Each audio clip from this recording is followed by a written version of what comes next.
Adil Amor, bonjour. Bonjour. Alors, vous êtes gérant multistratégie obligataire et ingénieur financier chez Schelcher-Prince. On va peut-être commencer, pour ceux qui n'ont pas la compréhension parfaite de ce métier, par présenter votre activité. Bien sûr. Donc, je suis, comme vous l'avez dit, gérant multistratégie obligataire, c'est-à-dire que je suis en charge, entre autres, avec un autre gérant, des fonds qu'on appelle carte blanche. Et en même temps, je m'occupe aussi du volet ingénierie financière qui englobe toute la partie gestion du risque du portefeuille et identification de nouvelles stratégies un peu quantitatives.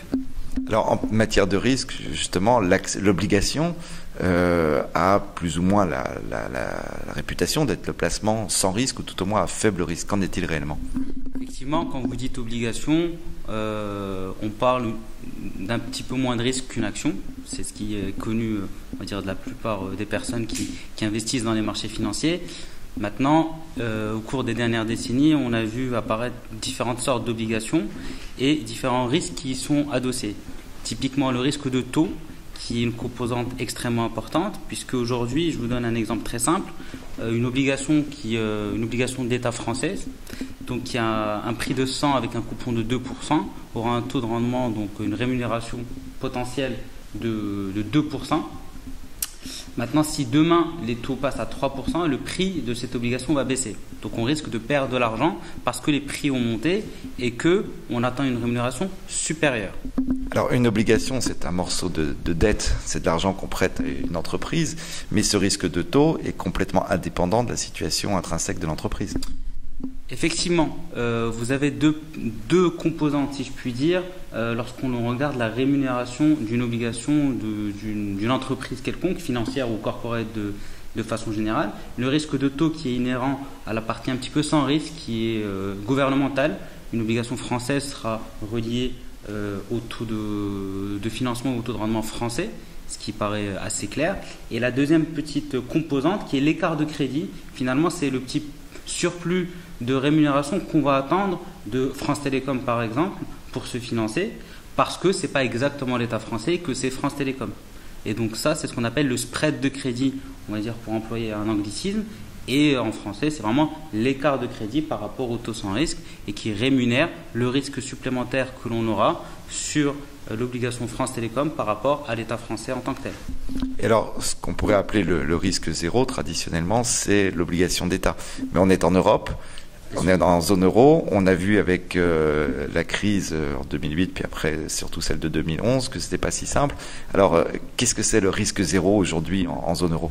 Je pense que c'est une excellente question aujourd'hui notamment parce que après la crise grecque qu'on a vue en 2011, après la crise de subprime, on a vu que notamment en zone euro, on avait différents pays qui appartenaient à la même zone économique, au même espace économique européen, mais qu'on ne pouvait pas vraiment comparer l'État allemand par exemple à l'État portugais ou à l'État grec.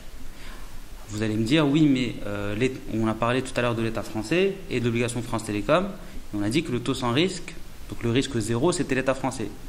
Effectivement, quand on regarde une obligation dans son pays en tant que tel, dans son espace économique propre, maintenant dans la zone euro, dans sa généralité, dans sa globalité, si on veut prendre le taux sans risque aujourd'hui à 100%, c'est l'obligation allemande.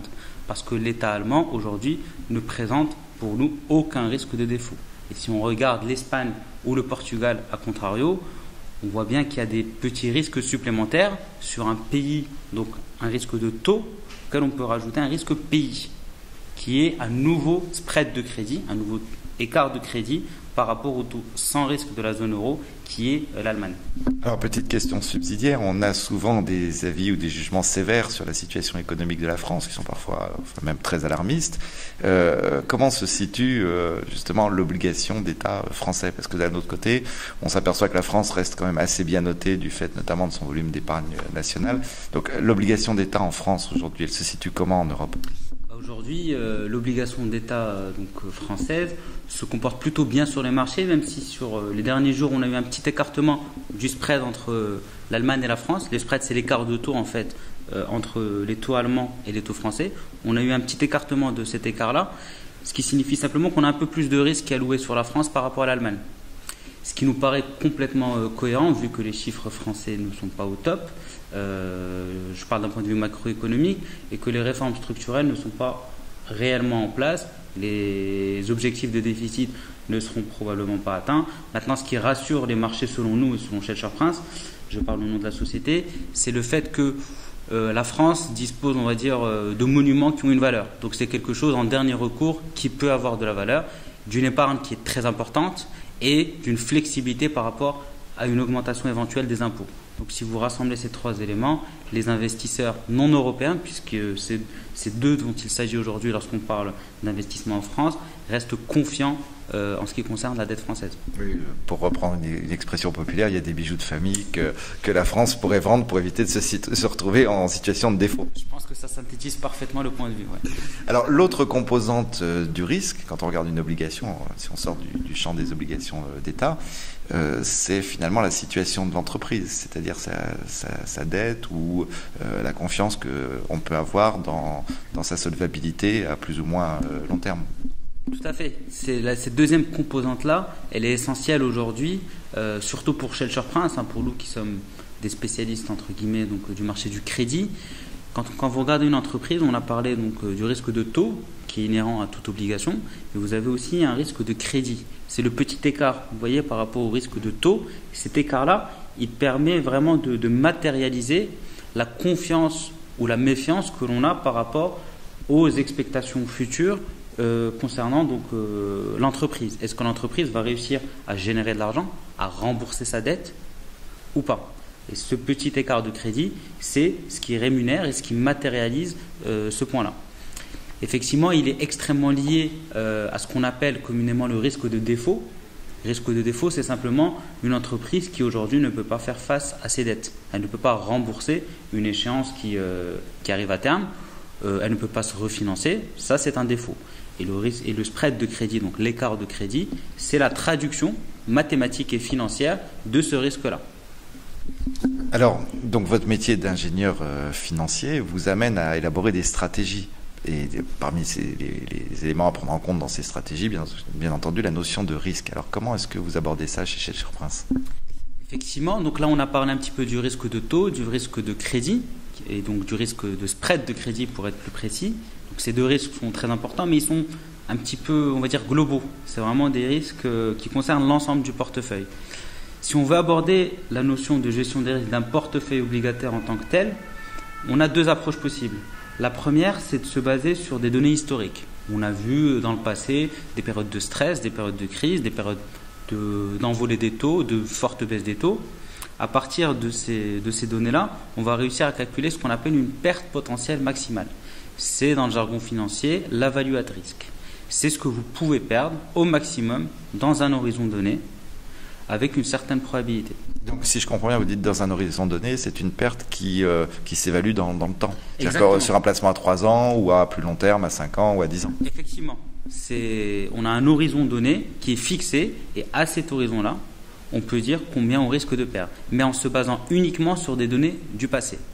Shelter Prince Gestion n'est pas forcément dans cet état d'esprit-là parce qu'on se veut un petit peu contrariant et on cherche de nouvelles idées. Donc on a nos propres vues à partir de nos scénarios macroéconomiques et de nos vues aussi micro sur les sociétés.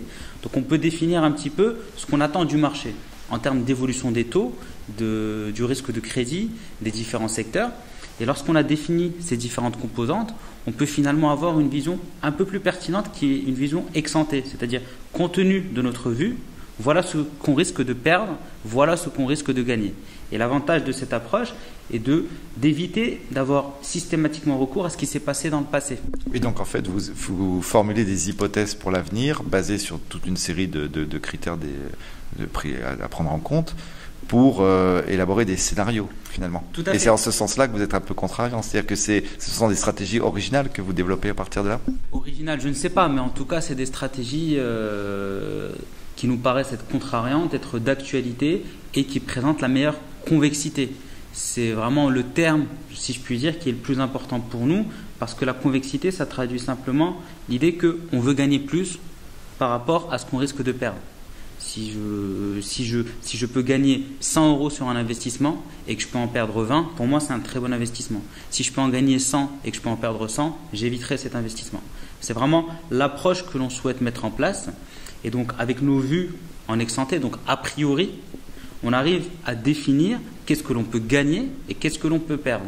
Et en regardant ces deux chiffres simultanément, on voit si on est dans la bonne optique ou pas, et si on doit recalibrer le portefeuille ou non par rapport au scénario que l'on a en tête. Adi Lamor, merci beaucoup. Si vous voulez poursuivre cette discussion, n'hésitez pas à travers les commentaires sur le site à poser vos questions. Vous pourrez y trouver par la suite des réponses. Merci.